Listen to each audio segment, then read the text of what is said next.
দর্শক, এ নিয়ে আরও খবর জানাতে বরগুনা থেকে এবং চাঁদপুর থেকে আমাদের দুজন সহকর্মী যুক্ত হয়েছেন। বরগুনাতে রয়েছেন আবু জাফর সালেহ এবং আলী ইমরান শোভন রয়েছেন চাঁদপুরে।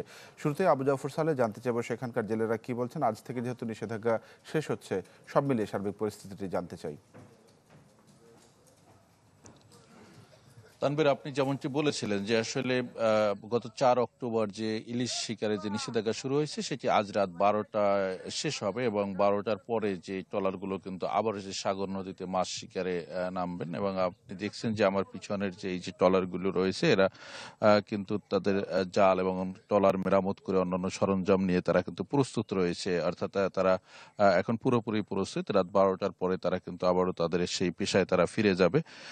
তো আসলে এই যে 22 দিনের অবরোধ এবং এই 22 দিনের অবরোধে কিন্তু আমরা যে বিষয়টি দেখেছি যে আসলে কিছু অসাধু জেলেরা কিন্তু তাদের যে ফাঁক ফোকর দিয়ে বা প্রশাসনের চোখ ফাঁকি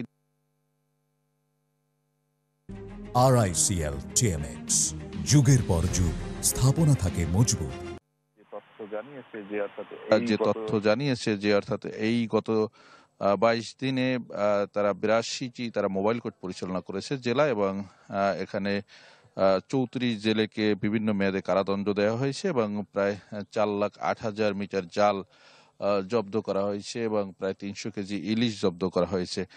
তো আর যে বিষয়টি রয়েছে যে আসলে জেলেরা প্রত্যাশা করছেন যে আসলে এই 22 দিন অবরোধ তারা মেনেছেন এবং তারা এই সময়টি তারা তাদের ট্রলার বা অন্যান্য মেরামত সহ তারা অন্যান্য কাজে ব্যস্ত ছিলেন এবং যেহেতু তারা অবরোধের পরে তারা সাগরে বা নদীতে যাবেন মাছ শিকারে এবং তারা তাদের কাঙ্ক্ষিত যে তারা সেই মাছ ধরা পড়বে এমনটি তাদের আসলে প্রত্যাশা। তবে তাদের একটি অভিযোগ রয়েছে যে আসলে বরগুনা সহ উপকূলে বেশ কিছু কাঠের অবৈধ ট্রলিং, আসলে যে ট্রলিং গুলো আসলে চলমান রয়েছে এবং সেই ট্রলিং গুলো কিন্তু ছোট মাছের পোনা তারা নিধন করে আসছে দীর্ঘদিন থেকে এবং সেগুলো নিয়ে জেলেদের আন্দোলন সংগ্রামও চলছে। তারা যে দাবিটি জানিয়েছে যে সেই ট্রলিং গুলো বন্ধ করতে হবে, না হয় কিন্তু ইলিশ যে মা ইলিশ যে তারা যে পোনা যে ছেড়েছে সেগুলো কিন্তু আসলে ধ্বংস করে ফেলবে। সেক্ষেত্রে তারা প্রশাসনের নজরদারি কামনা করেছেন। তো এই ছিল সর্বশেষ বরগুনা থেকে। তানভীর। আবু জাফর সালেহ, ধন্যবাদ আপনাকে। জানবো চাঁদপুরের খবর। শোভন, কি খবর থাকছে, কি সব মিলে কি পরিস্থিতি দেখছেন?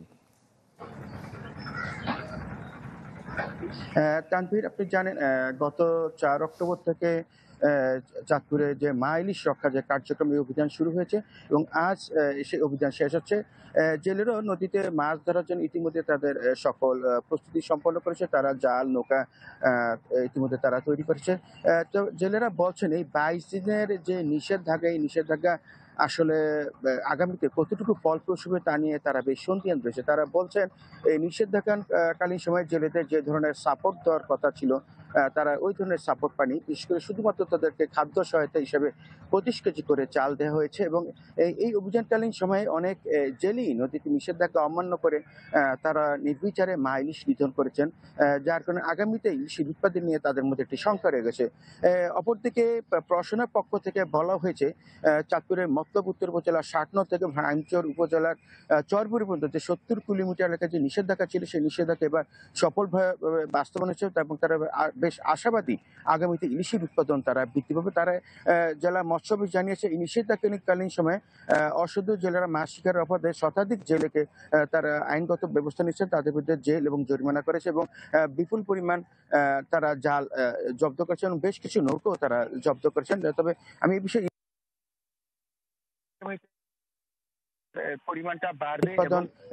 পরিমাণটা বাড়বে এবং এবারে যে অভিযানটা ছিল এটি বিগত তুলনায় বেশ ফলপ্রসূ হয়েছে বলে তারা বেশ আশাবাদী।